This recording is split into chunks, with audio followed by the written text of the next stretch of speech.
If you're a frequent listener to the broadcast that Jason Black and I do together, then you already know that the United Nations this week issued a report declaring that the United States owes Black Americans reparations. I expected it to be something of a mixed bag, but there were some good things in the report, like the part where it accuses the United States of racial terrorism. Now, none of this report is binding, and there's certainly no force behind it. This is the UN, after all. However, this research paper is interesting because of its admissions. But don't expect to see Hillary Clinton referencing this report during the campaign, or even after she could become president, because the report criticizes specifically certain Clinton-era legislation, such as 3 strikes and mandatory sentencing guidelines. However, like Hillary did in her debate with Trump, the report tried to limit the scope of the damage that the Clinton-era laws did to us as being only collateral damage instead of the deliberate, massive damage that it truly was. The same wording that Hillary Clinton used. Well, the report was written by white people. Even when they get it right, they still get it wrong. Look, the report is hardly a panacea. Not at all. However, it is a nice kick in the throat to the dominant society at a time where their vicious animal behavior is on full display to the disgust of the world, and they're being challenged on multiple fronts in their own home by us. As one blog put it, reparations is now within the realm of politically acceptable speech. And the source of the criticism is also telling. As you know, white supremacy depends upon a fiercely enforced code of no snitching. So, for this UN report to accuse the U.S. of terrorism, I think actually does say something. I find it nice to see the quote that the dangerous ideology of white supremacy inhibits social cohesion amongst the U.S. population. Well, there you have it. The UN admitting that white supremacy is indeed a factor, if not the dominant factor, in the social dynamic. I wasn't expecting the report to go full black first, and it didn't, but as a conversation piece, I think it works. The white media has certainly been trying to find a way to spin this one. The propaganda arm of white supremacy has been working overtime, throwing shade at this report.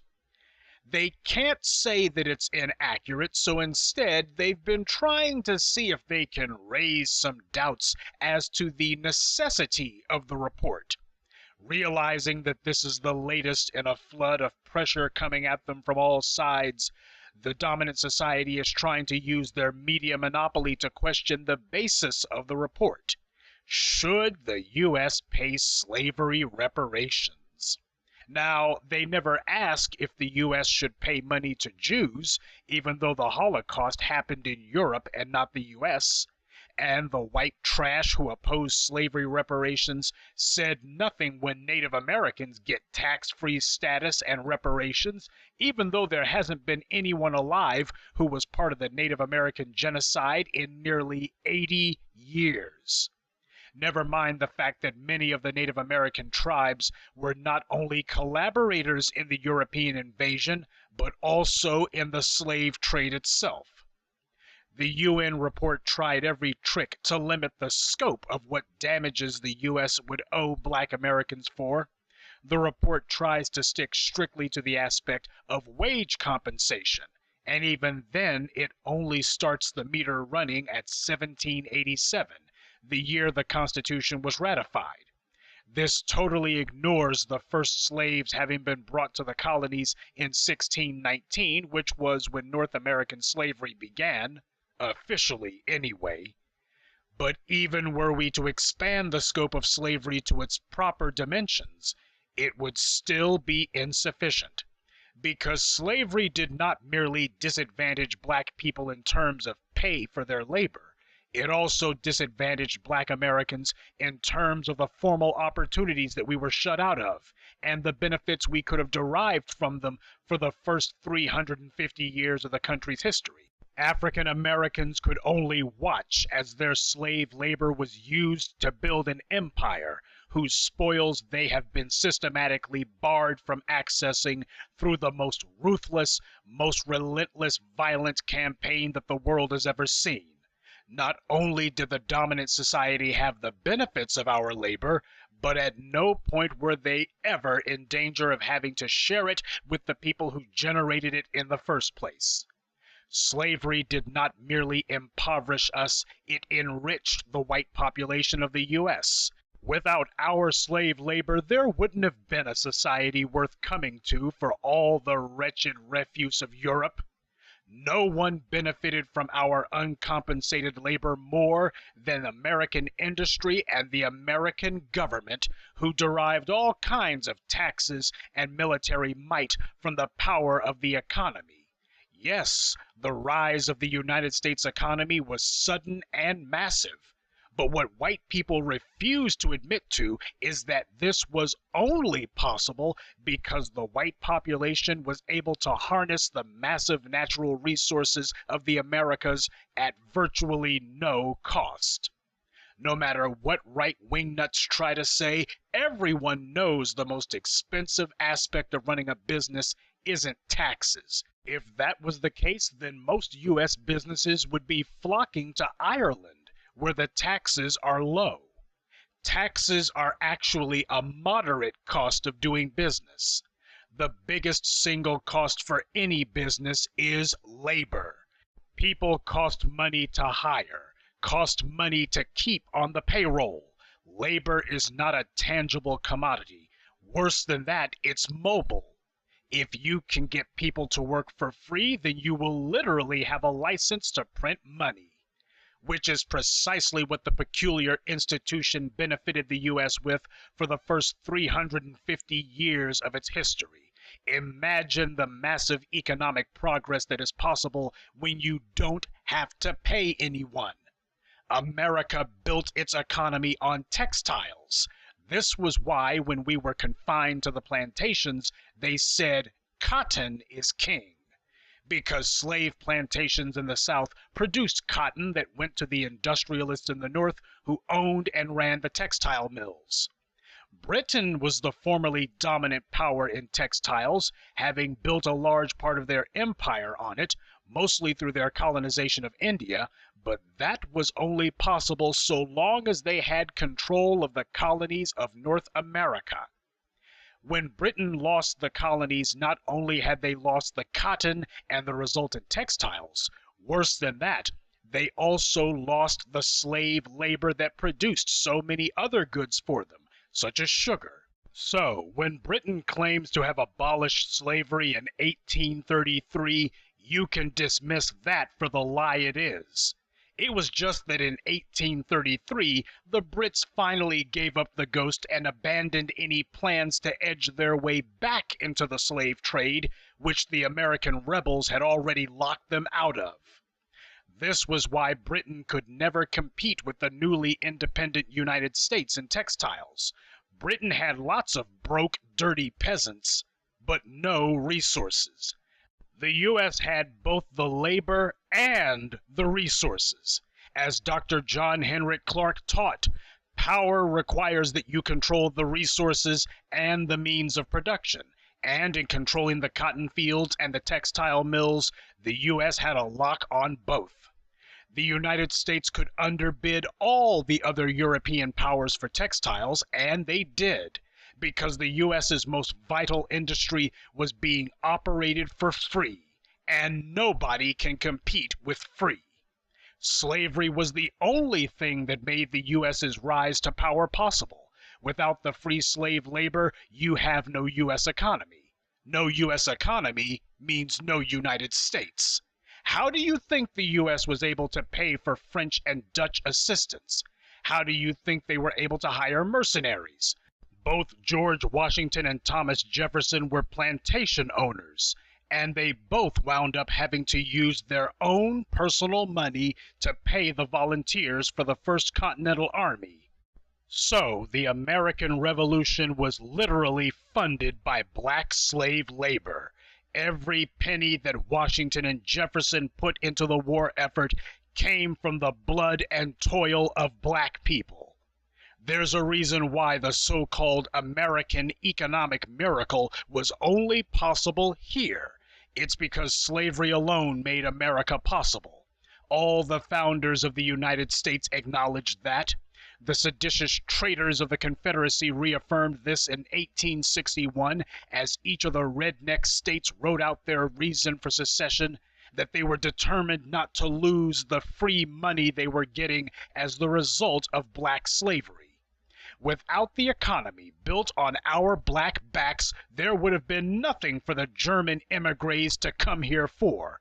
When the Irish came to escape the potato famine, they would have starved right here in the Americas, just like the first white people of Roanoke did, had it not been for us. It was black labor that built the superpower. It sure as hell wasn't Hillary Clinton's mythical, hard-working white people. The same goes for the Chinese who came in the late 19th century. Without slavery, there would have been no railroads for them to work on. The railroad magnates got their seed money from banks whose coffers had long since been filled with the ill-gotten gains produced by us which we never got a penny of. The railroad barons used the railroads to move cotton. Same for the shipping industry. Cotton barges moved the produce of black labor to enrich the whites who lived in the U.S. and the ones who were on their way here. All the while, the United States government was reaping enormous profits in the form of taxes, experiencing seemingly unlimited double-digit growth that seemed to have no end. So much so that Alexander Hamilton, the first Treasury Secretary, was able to leverage the nation's debt against its projected earnings, because the money rolling in from the cotton fields was so massive, the U.S. could afford to live well beyond its economic means. After all, when you're making more money than God from free labor, all you have to do is tell your creditors to put it on your tab. And as for the interest, well, interest is only a problem for poor countries. Other nations always had to factor in the enormous price of labor to support their industries, and it was all this free labor that paved the way for the Industrial Revolution. Eli Whitney's cotton gin is considered by most historians to be the birth of the Industrial Revolution. See, an economy cannot be looked at in monolithic terms. An economy is interconnected, like a spider web. A car manufacturing plant is not merely the plant itself, it is also the satellite businesses that service it, such as suppliers and distributors. It's the trucking and energy companies who increase business based on this microcosm of industry. Although cotton was the foundation of the U.S. economy, when it came time for the other downstream industries to come about, cotton was what made it possible to bootstrap those endeavors. Many of the robber barons were beneficiaries, even if only tangentially, from the slave trade. And we're not going to get into how the American banking industry bootstrapped itself from the slave trade. Any true tally of the cost of slavery must take into account how much the U.S. government and American business deprived us of. What they got out of it, because they didn't earn it, they stole it from us. The entire point of slavery was to get rich quick at the expense of innocent people. And so long as the thieves retain their stolen profit, we have not been made whole. Now, let's deal with a couple of fraudulent talking points that are being kicked around, which the dominant society invented and has clung to so as to deny responsibility for the greatest crime in human history. And allow me to say here that I don't mention slavery in the past tense. We allowed white people to get away with lying about what slavery was. We allowed Hollywood to miseducate entire generations about it. The reality of slavery, physically in all of its trappings as it has stood for 500 years, has not changed. The black Americans who are alive today have the strongest case for slavery reparations of any generation. First, we must address the legal aspect of the talking points that are being used to try to debunk the case for reparations. The reason people have even thought that slavery was over was because we allowed the dominant society to get away with pushing a historical lie that slavery was abolished when it has never been. This lie is based upon the fraudulent premise that the 13th Amendment abolished slavery when in fact it did exactly the opposite. The 13th Amendment clarified the conditions under which black people were enslaved. It never abolished it. Here is what the 13th Amendment actually says. Neither slavery nor involuntary servitude except as a punishment for crime whereof the party shall have been duly convicted. The key word there being except, which, as we all know, nullifies everything that comes before it in a sentence. If the 13th Amendment had been written honestly, what it would have said is, there shall be slavery and involuntary servitude as a punishment for crime, whereof the parties shall have been duly convicted. Now, the white supremacist weasels will try to claim that it refers to involuntary servitude. First of all, what was slavery if not involuntary servitude? Secondly, the 14th Amendment specifically addresses the inability of the state to deprive anyone of their liberty without due process. The 13th Amendment does not separate slavery from involuntary servitude because the law was written so as to link the two. And if you really want to get in-depth about it, how many black men are in jail right now for crimes that they didn't commit?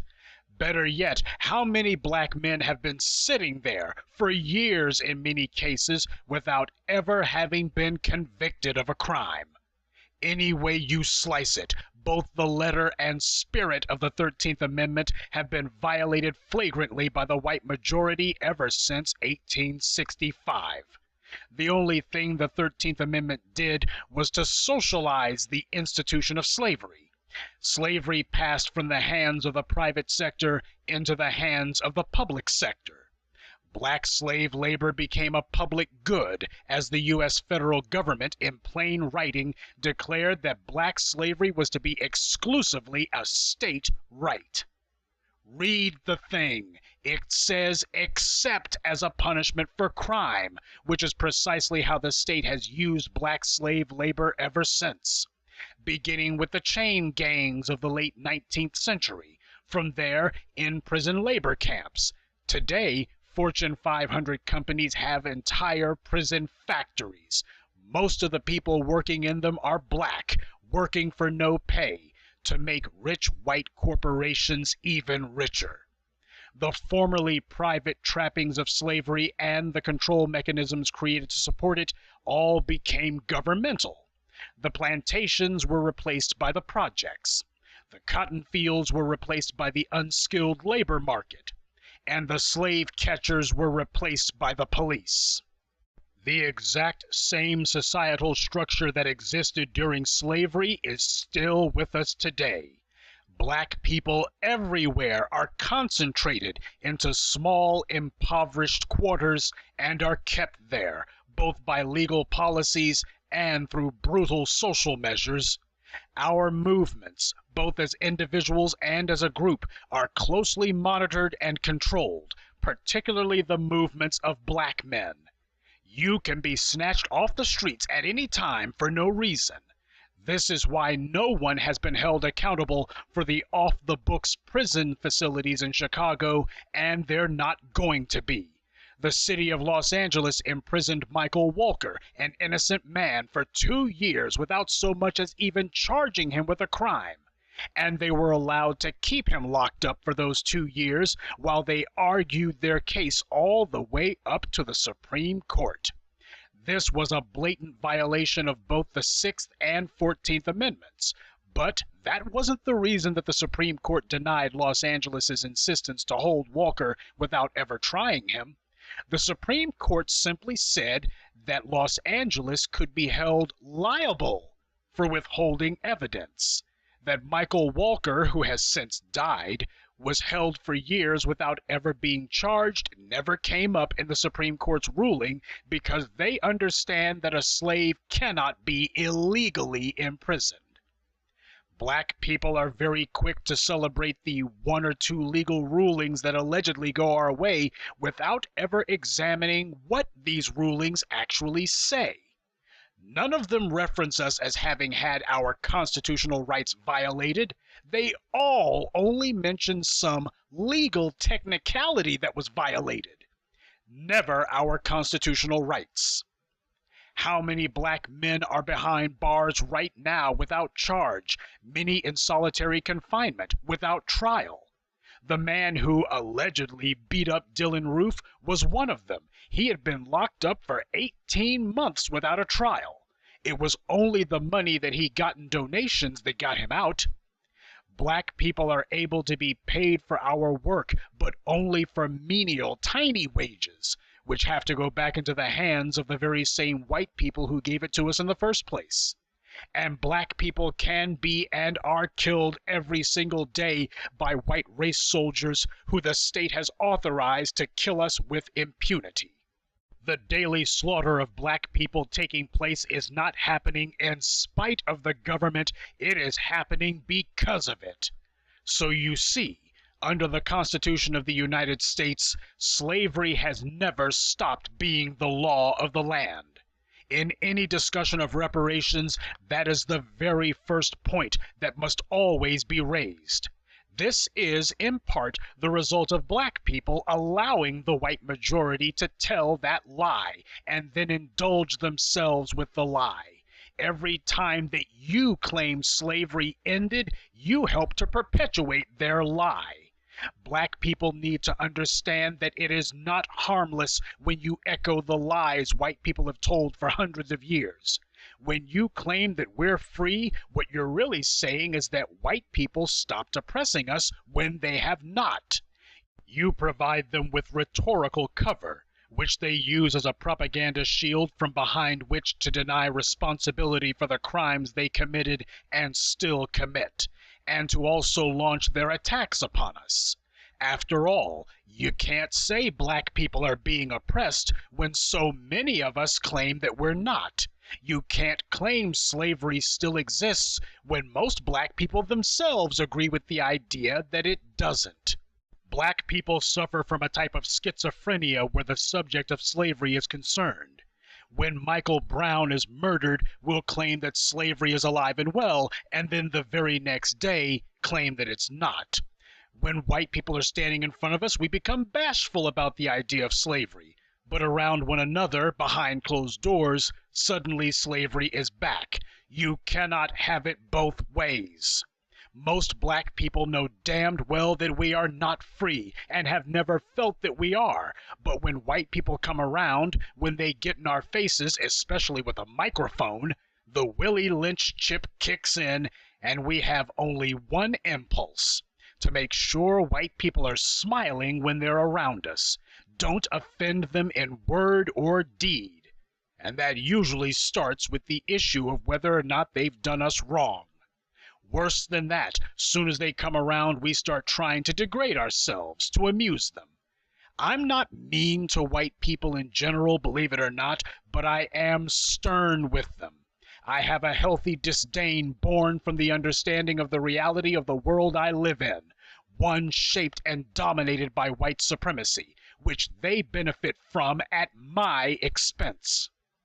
Most black people are scared of white people, but mostly scared of not having their approval. This is the foundation of coonery. And make no mistake, cooning isn't about monetary benefits. Most black people who coon do it for free. To have white people laugh either with us or at us is its own reward.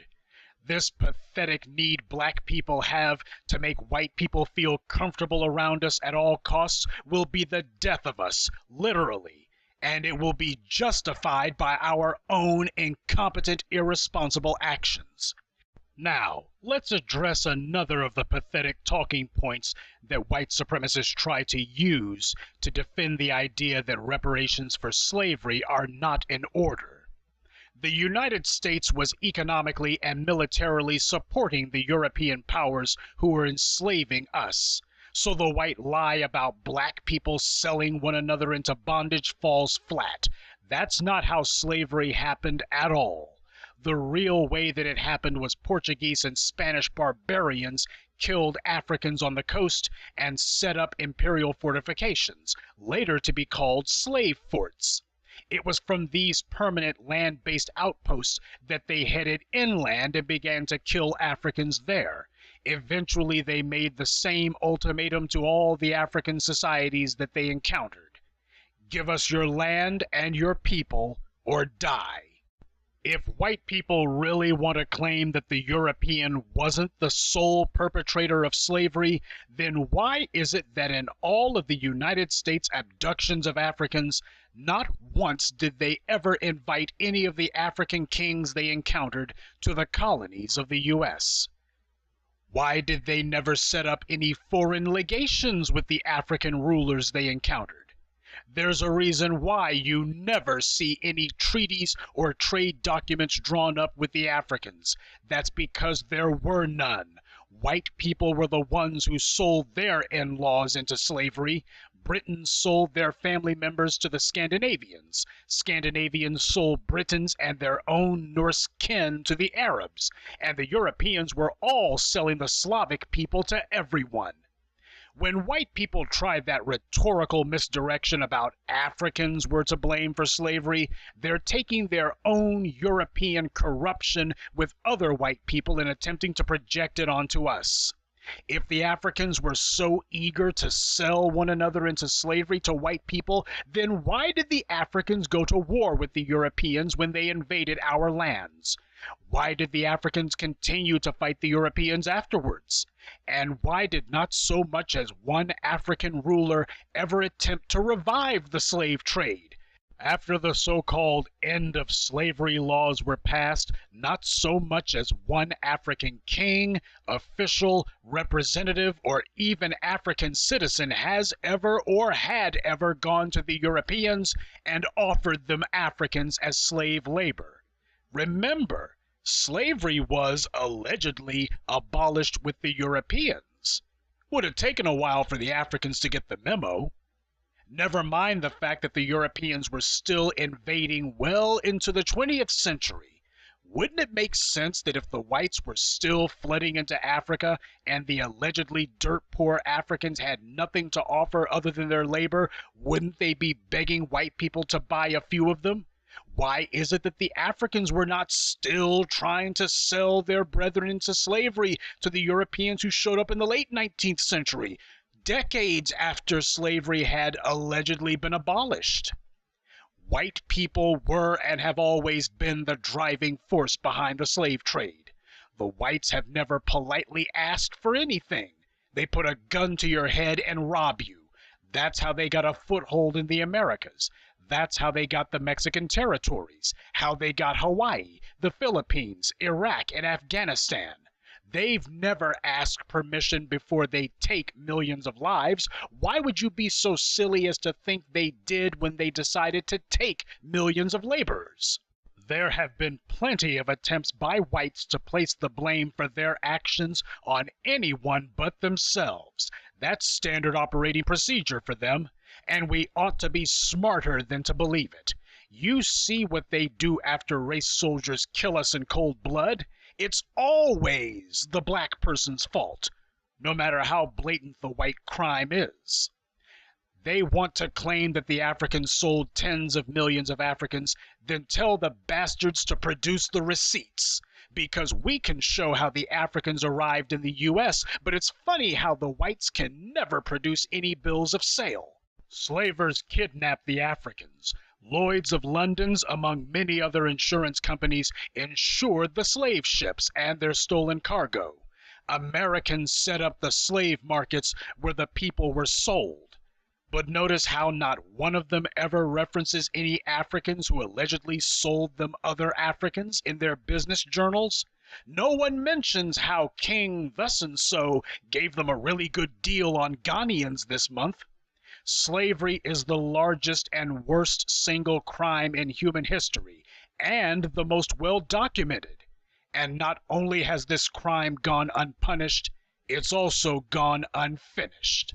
We have not written the final chapter on slavery. The fight to end it still continues today. Some of you fell for the con job that it was over, but white supremacy is giving you a reality check now, aren't they? As we have always told you, eliminating us has always been the unfinished business of slavery. What you see happening in the streets today is only the thin end of the wedge. Their goal is to give us death by 10,000 cuts. Let them pull the slavery ended a long time ago con on someone else. In the real world, we know what slavery is, and we know that we are still in its grip today.